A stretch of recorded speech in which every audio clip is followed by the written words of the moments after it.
La primera mujer quemada por brujería en Europa. El 20 de marzo de 1428, en la ciudad de Todi, Italia, un tribunal presidido por Lorenzo de Surdis dictó una sentencia que marcaría un precedente aterrador en Europa. La primera condena a muerte en la hoguera por brujería. La acusada fue Mateuxia di Francesco di Ripabianca, una joven interesada en las hierbas y las decocciones naturales, cuyo conocimiento del entorno la convirtió en sospechosa en una época en la que el saber femenino despertaba temor.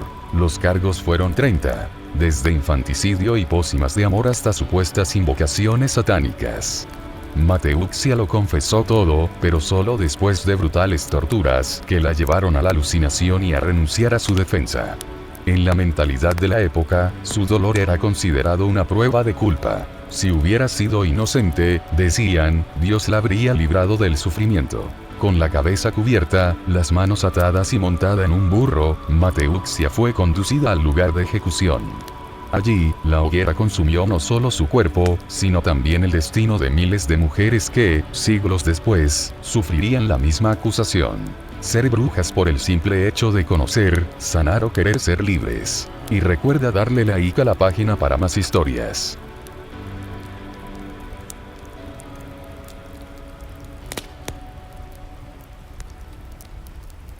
En agosto de 2022, dos trabajadores en los bosques de Alaska se toparon con una vieja cabaña que había crecido entre los árboles. No había escalera para llegar. Colgaba a 3,6 metros del suelo. Dentro, en la penumbra, vieron un esqueleto humano. Estaba sentado, apoyado contra la pared, vestido con restos de ropa de senderismo. Pero eso no era lo más extraño. La puerta de la cabaña estaba tapiada por dentro. Para entender cómo el hombre terminó en esta trampa y por qué no pudo salir, debemos remontarnos 9 años atrás, al día en que todo comenzó. La historia comienza en julio de 2013.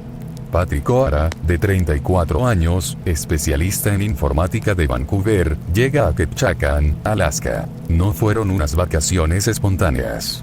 Patrick era un viajero experimentado. Llevaba años practicando senderismo en los bosques de la Columbia Británica, sabía orientarse y sobrevivir en la naturaleza. Era metódico y cauteloso tanto en el trabajo como en sus aficiones. Su viaje a Alaska fue la culminación de una extensa preparación. Planeaba caminar solo por un tramo difícil y poco visitado de la ruta costera en el Bosque Nacional Tongass. Se trata de 17 millones de acres de tierra salvaje, casi intacta. Densos bosques de coníferas donde los árboles están tan juntos que el suelo apenas ve el sol.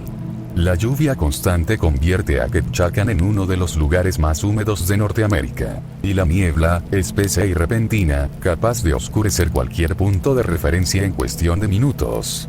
Los lugareños llaman a Tongass un bosque que no acepta a los extraños. Los recibe con gusto, pero se resiste a dejarlos ir. Patrick lo sabía y se preparó en consecuencia.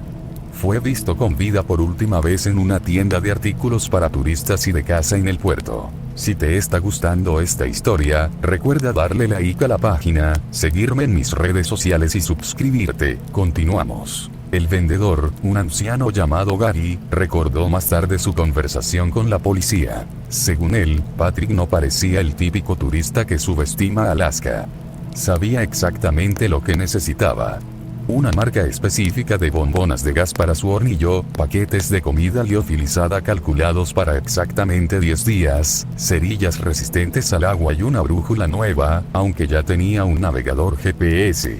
Gary dijo que charlaron un rato. Patrick le dijo que su ruta lo llevaría por zonas remotas, lejos de los senderos más populares. Quería ver la naturaleza salvaje de verdad. Parecía tranquilo, confiado y, a Gary, en plena forma. Pagó en efectivo, se echó la mochila al hombro y se fue. Nadie lo volvió a ver. El 12 de julio, Patrick envió un breve mensaje de texto a su hermana en Vancouver. Contenía solo unas pocas palabras. Saliendo al sendero. Todo va según lo previsto. Próximo contacto en 8 días. 8 días era el plazo que se había fijado, con un margen de 2 días. Su familia no estaba preocupada. Estaban acostumbrados a sus viajes y sabían que la comunicación a menudo era imposible en la naturaleza. Pasaron 8 días. 20 de julio. No había noticias de Patrick. Su familia esperó. Pasaron 2 días más. El tiempo extra que había previsto. 22 de julio. Silencio. La mañana del 23 de julio, su hermana llamó a la Policía Estatal de Alaska y denunció la desaparición de su hermano. Comenzó la búsqueda. Un equipo de rescatistas voluntarios de Ketchikan se unió a la iniciativa. Locales experimentados que conocían estos bosques como la palma de su mano. Sabían que el tiempo corría en su contra. En Tonga, una persona extraviada puede morir congelada incluso en verano. Las noches son frías aquí y la lluvia constante provoca hipotermia rápidamente. Además, el bosque está lleno de osos, incluyendo grizzlies. Los primeros días de búsqueda no dieron resultados. Los rescatistas y la policía peinaron la zona por donde supuestamente pasaba la ruta de Patrick. Usaron helicópteros, pero las densas nubes y las altas copas de los árboles impedían ver nada desde el suelo. Los equipos de tierra avanzaban lentamente. El bosque era tan denso que solo podían cubrir unos pocos kilómetros al día. Gritaron su nombre y usaron bengalas, pero la única respuesta fue el silencio, roto por el sonido de la lluvia y los pájaros. Parecía como si el bosque se lo hubiera tragado sin dejar rastro. La esperanza se desvanecía con cada día que pasaba.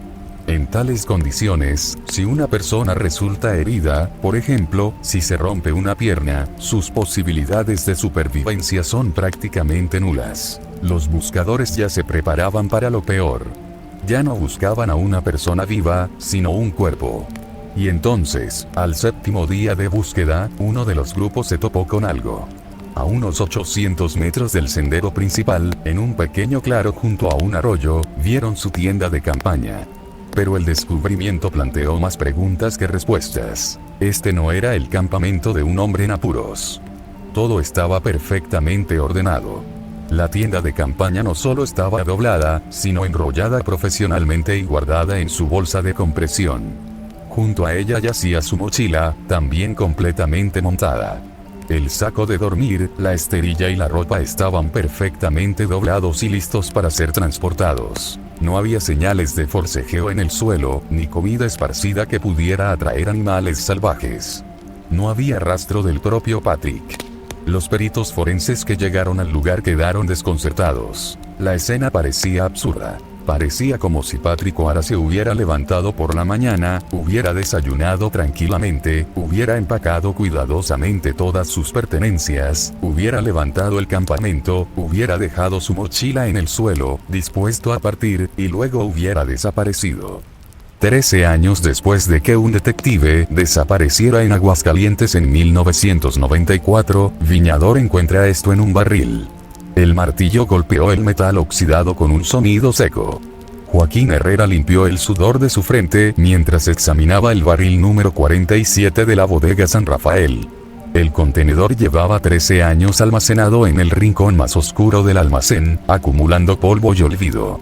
«Patrón, este barril tiene algo extraño», gritó hacia la oficina principal. Su voz resonó entre las hileras de barriles que guardaban el mejor vino de Aguascalientes. Don Ramiro Vázquez, propietario de la viñeta, caminó entre los pasillos con paso apresurado. A sus 60 años había desarrollado un instinto especial para detectar problemas en su negocio. «¿Qué ocurre, Joaquín?» «Mire esto, patrón. El barril está sellado con soldadura, no con los métodos normales, y pesa mucho más de lo que debería». Don Ramiro observó el recipiente cilíndrico. La soldadura irregular alrededor de la tapa mostraba un trabajo apresurado, completamente diferente al sellado profesional de los demás barriles. ¿Cuándo llegó este barril? Joaquín consultó su libreta manchada de vino. Según mis registros, llegó en marzo de 1994. Pero no hay registro de quién lo trajo ni qué contiene. Ábrelo. Necesitamos saber qué hay adentro. El soplete cortó el metal con chispas naranjas.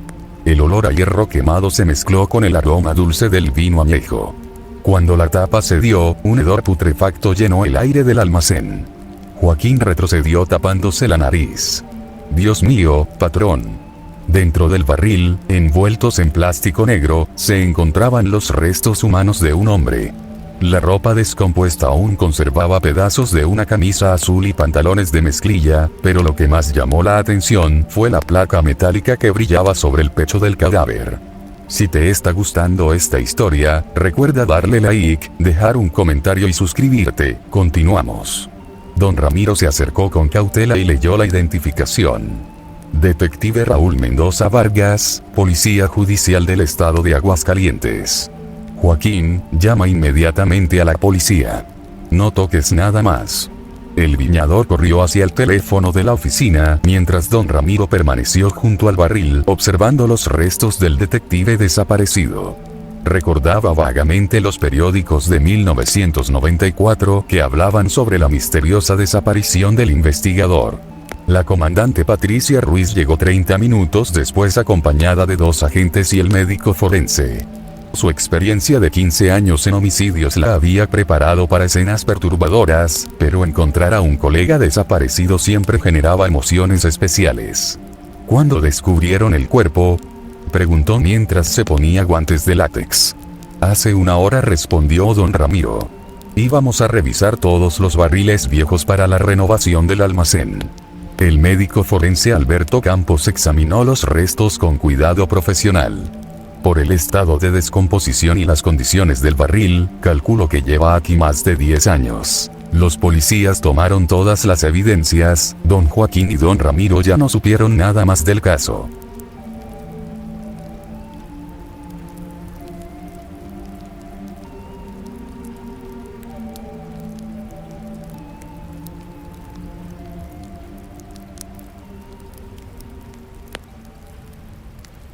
Chica desapareció camino al baile de graduación en 1999. 6 años después, un trabajador de un depósito de chatarra encuentra esto en la espuma del asiento de un coche. Un trabajador del depósito de chatarra, Raúl Mendoza, llevaba 3 horas desmontando un viejo Chevrolet Cavalier azul cuando encontró algo extraño en la espuma del asiento del conductor. Sus manos callosas se detuvieron al tocar un objeto duro envuelto en plástico. Lo extrajo cuidadosamente de entre los resortes oxidados. Era un anillo de graduación de la preparatoria Benito Juárez. Promoción 1999 con el nombre Esperanza Herrera grabado en el interior. Raúl conocía ese nombre. Toda la ciudad de Puebla recordaba a Esperanza Herrera, la chica de 17 años que desapareció camino al baile de graduación 6 años atrás. Si te está gustando la historia, recuerda darle like, dejar tu comentario y suscribirte para más videos así. Continuamos. Diego Herrera recibió la llamada de Raúl esa misma tarde. Su hermana menor había sido declarada oficialmente muerta hacía 2 años, pero él nunca había dejado de buscar respuestas. A los 25 años, Diego trabajaba como mecánico en el taller de su padre y dedicaba cada momento libre a investigar el caso. Encontré algo que le pertenecía a su hermana, le dijo Raúl por teléfono. En un carro que llegó hace 1 semana, Diego cerró el taller inmediatamente y manejó los 20 kilómetros hasta el depósito. Raúl lo esperaba junto al Chevrolet desmantelado, sosteniendo una bolsa de plástico transparente. ¿Estás seguro de que es suyo?, preguntó Diego examinando el anillo dorado con la piedra azul característica de su promoción completamente. Mi hija estudió con Esperanza. Recuerdo cuando todos compraron estos anillos en 5º año. Diego sintió que sus manos temblaban. Después de 6 años, finalmente tenía una pista real. ¿De dónde vino este carro? Lo trajo don Esteban Morales la semana pasada. Dijo que había estado guardado en su rancho desde hace años y que ya era hora de deshacerse de él. Esteban Morales. Diego conocía el nombre. Era el director de la preparatoria cuando Esperanza estudiaba ahí.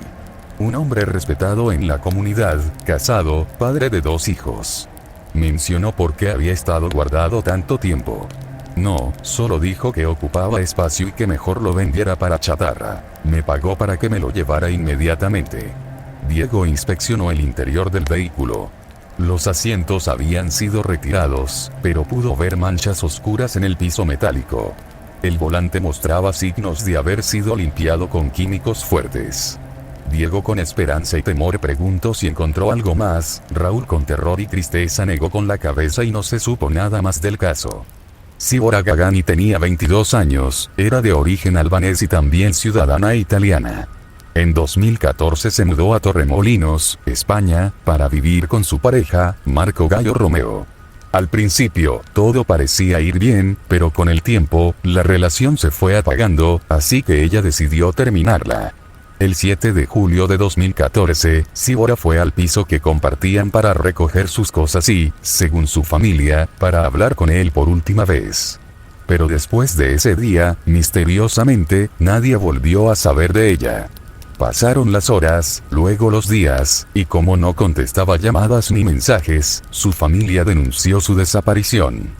Cuando le preguntaron a Marco por la joven, este dijo que no sabía nada, y sin pistas claras, el caso quedó en el olvido. Si te gustan este tipo de vídeos no olvides dejar tu like, comentarios y suscripción. Continuemos. Así pasaron 9 años, hasta que en mayo de 2023, Marco fue detenido por un asunto distinto con otra mujer. Durante el interrogatorio, vio una foto de Sibora en un cartel y, por alguna razón, confesó haberla matado durante una discusión y que la había ocultado en el mismo apartamento donde vivieron. Con esta información, la policía registró el lugar y, con ayuda de equipos especiales, encontraron un espacio sellado entre dos paredes. Dentro había una caja de madera con pertenencias y restos. Las pruebas de ADN confirmaron que se trataba de Sibora. Marco insiste en que no fue algo planeado, pero su versión no ha convencido a todos. Después de casi una década, su familia al fin supo dónde estaba. Un hallazgo que cerró una larga espera, pero que también dejó una historia que difícilmente podrán olvidar.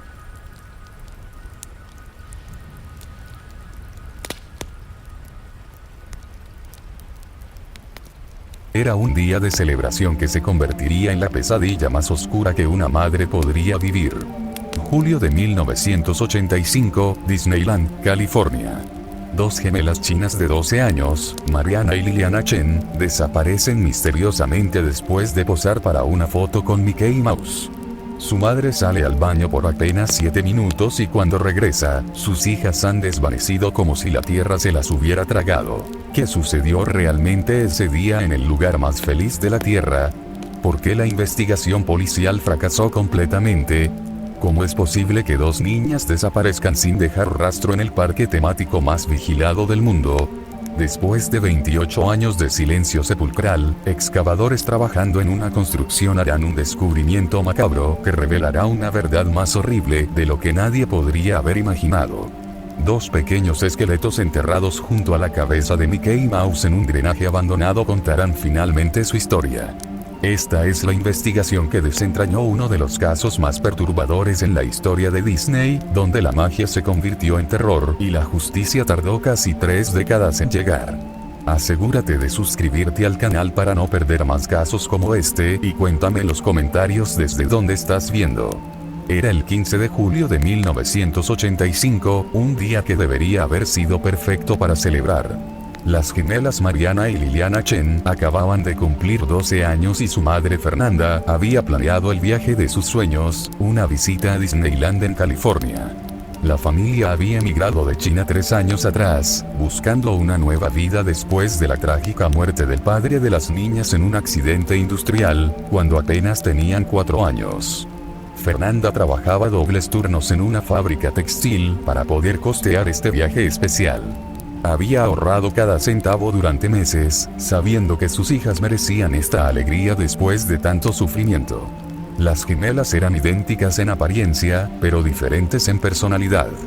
Mariana era más extrovertida, mientras que Liliana era tímida, pero observadora. Ambas llevaban sus característicos peinados con coletas y lazos amarillos, camisas rosas bajo sus jardineras infantiles y tenis blancos que Fernanda había comprado especialmente para la ocasión. El parque bullía de actividad típica de un día de verano. Familias de todo el mundo se mezclaban en las atracciones, creando una sinfonía de idiomas y risas. Las gemelas corrían de una atracción a otra, sus ojos brillando con la magia que solo Disney podía crear.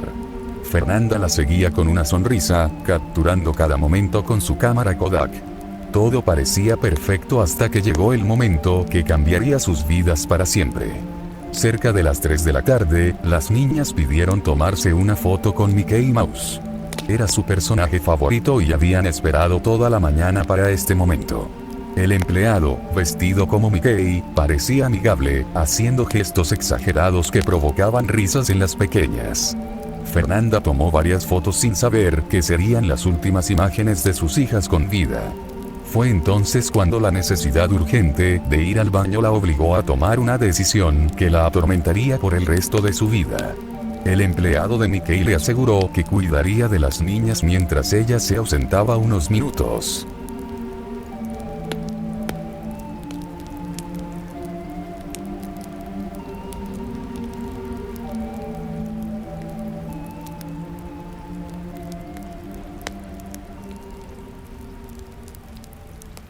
Excursionista desapareció en la ruta Apalache, 2 años después hallada en un espantapájaros. La encontraron en un espantapájaros 2 años después de su desaparición. Sus huesos, entrelazados con paja podrida, estaban clavados en una cruz de madera en medio de un vasto maizal en Virginia. Esta historia no trata sobre la naturaleza salvaje del sendero de los Apalaches y sus peligros. Trata sobre un monstruo que vivía a plena vista, saludando a los coches que pasaban y mirando fijamente cada día su horrible creación, a la que llamaba espantapájaros. Todo comenzó en el verano de 2005. Para Sarah Jenkins, de 24 años, de Columbus, Ohio, se suponía que iba a ser el verano de su vida. Acababa de graduarse en periodismo y, antes de sumergirse en la vida adulta con un trabajo de oficina y una hipoteca, decidió cumplir el sueño de su vida: recorrer sola una parte importante del sendero de los Apalaches. Sarah no era una excursionista profesional, pero estaba bien preparada. Pasó meses investigando rutas, leyendo blogs y libros de excursionistas experimentados y comprando equipo. Era fuerte, independiente y estaba llena de optimismo. Sus padres estaban preocupados, por supuesto, pero orgullosos de la determinación de su hija. Para ellos era su hija brillante y valiente, que siempre conseguía lo que quería. Sarah tenía un pequeño pero popular blog de viajes llamado Sarah Sees the World, donde planeaba documentar cada paso de su aventura con escritos y fotos. A principios de junio de 2005, se despidió de su familia y voló a Georgia, el punto de partida de su viaje. Las primeras semanas de la caminata fueron exactamente como había soñado. Caminó hacia el norte, atravesando densos bosques, escalando picos pintorescos y conociendo a otros viajeros por el camino. Actualizaba su blog con regularidad. Escribía sobre la belleza de la naturaleza, las dificultades de los largos viajes y la amabilidad de los desconocidos, los ángeles del camino, que ayudaban a los turistas con comida y refugio. Sus fotos transmitían la grandeza de las montañas y su propia sensación de libertad y felicidad.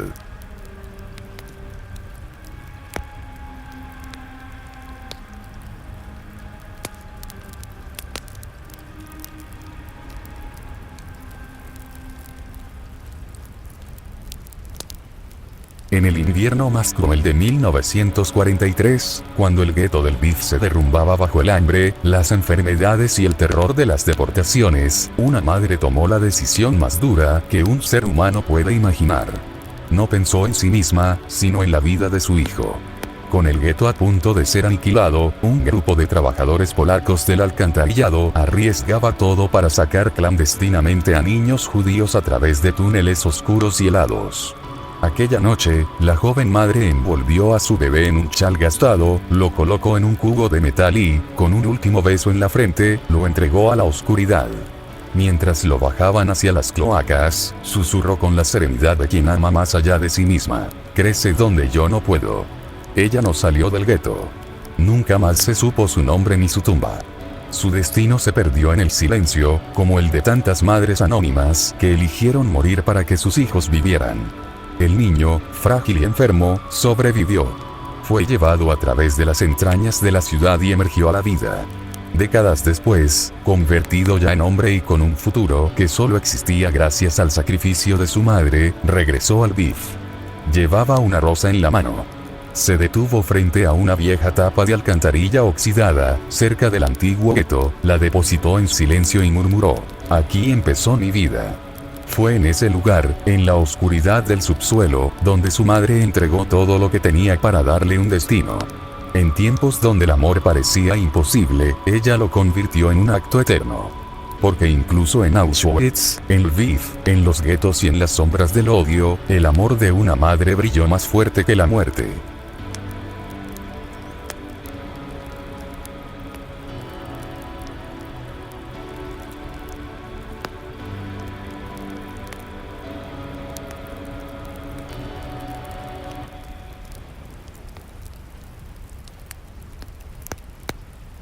Se cumplen 20 años de la misteriosa desaparición del niño Alejandro de Jesús Coyoc-Huitún. El niño se extravió en un rancho que conocía perfectamente, se detuvo unos minutos junto a un árbol, a 100 metros estaba su abuelo y su hermanito, 20 minutos después regresan y ya no lo encuentran. Más de 200 personas, entre expertos, policías, federales, estatales, municipales, se unen a la búsqueda de inmediato y no aparece ningún solo rastro, ropa, sangre, huellas, etc. Un perro de búsqueda de la policía, de pronto ve algo cerca del árbol donde se extravió, empieza a ladrar con desesperación y de pronto se desploma, muerte fulminante, sin ninguna explicación. Cada año, en su cumpleaños, la familia le deja un pastel en ese rancho, no vive nadie ahí, van cada semana o 15 días, con la esperanza de que aparezca, de pronto observan los utensilios en otros lados, como si alguien los moviera. La desaparición es considerada hasta hoy como la más enigmática y extraña en los últimos 50 años. En aquel 2005, la revista Misterios de Jorge Moreno tenía 2 años en circulación y me tocó cubrir muy de cerca este caso, fui testigo de muchas cosas que hasta hoy no dejan de sorprenderme. Golpeada, hambrienta, humillada. Así transcurrieron los primeros 10 años de vida de Mary Ellen Wilson, nacida en Nueva York en marzo de 1864. Su padre murió cuando era apenas un bebé, y su madre, sin recursos para mantenerla, la dejó al cuidado de una pareja que parecía respetable, Mary y Francisco Nolley. Detrás de esas paredes no había protección ni ternura. Solo castigos, encierros y hambre. Mary Ellen era tratada como una esclava en su propia infancia, viviendo cada día como una batalla silenciosa por sobrevivir. El secreto habría permanecido oculto de no ser por Etta Angel Weller, una voluntaria que visitaba con frecuencia el vecindario. Fue ella quien percibió las señales, la delgadez extrema, las marcas en la piel, la mirada apagada de una niña quebrada por el dolor. Intentó pedir ayuda, pero descubrió que en aquel tiempo las instituciones no tenían leyes para proteger a los niños. Eran invisibles ante la justicia. Entonces ocurrió lo inesperado. Weller recurrió a la Sociedad Americana para la Prevención de la Crueldad contra los Animales, ASPCA. Si los animales podían ser defendidos, ¿por qué no los niños? Henry Berg, presidente de la organización, se conmovió profundamente y decidió actuar. Con la ayuda de un abogado, consiguió una orden judicial y rescató a Mary Ellen del infierno en el que vivía. Cuando la sacaron de aquella casa, la escena era devastadora. Estaba desnutrida, cubierta de cicatrices y con un miedo que hablaba más fuerte que cualquier palabra. La sociedad, al verla, entendió por primera vez algo que parecía obvio pero que nunca se había dicho. Los niños también podían ser víctimas de violencia. El juicio contra Mary Connolly conmocionó a la opinión pública. Lo más poderoso no fueron las pruebas materiales, sino la voz de la propia niña. Con apenas 10 años, Mary Ellen describió entre sollozos cómo era golpeada con látigos, privada de comida durante días y obligada a dormir en un armario. Su testimonio fue un eco desgarrador que rompió el silencio sobre una realidad hasta entonces ignorada. Connolly fue condenada a prisión. La sentencia pudo parecer leve, pero el precedente fue inmenso. Por primera vez se castigaba el maltrato infantil en un tribunal. De ese proceso nació la primera institución en el mundo dedicada a proteger a los niños, la Sociedad de Nueva York para la Prevención de la Crueldad Infantil, NISC. La historia de Mary Ellen abrió los ojos de la sociedad y dio origen a leyes, organizaciones y movimientos que, desde entonces, luchan por la infancia. ¿Y qué fue de ella? Tras el juicio, Mary Ellen quedó un tiempo al cuidado de su abuela y luego fue adoptada por una familia que le dio estabilidad y afecto. Por fin pudo asistir a la escuela, crecer en un entorno seguro y reconstruir lo que le habían arrebatado. Con el tiempo se casó con Lewis Schut, tuvo 4 hijos y se dedicó a ofrecerles lo que ella nunca tuvo: un hogar lleno de amor.